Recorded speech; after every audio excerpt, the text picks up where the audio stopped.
Now, all manner of interesting allegations are being thrown out at the moment about Boris and Carrie, but the overwhelming impression, surely, is that Boris looks cheap. And there's a person called Teresa Dawes, who's 59, from Zimbabwe. She was hired to be a nanny for Frank Alfred Odysseus, the boy who was born on the 5th of July.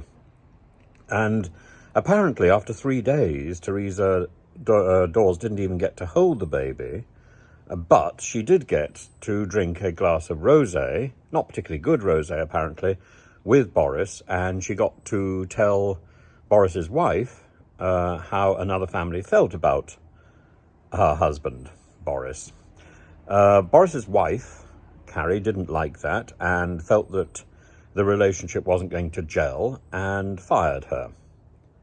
Now, Teresa Dawes says that she was fired for having a glass of wine with Boris Johnson. Whatever it was, it doesn't seem very positive. She wants her 3 months' pay and she wants severance, and she's gone to, I think, the Daily Mirror in order to tell her story.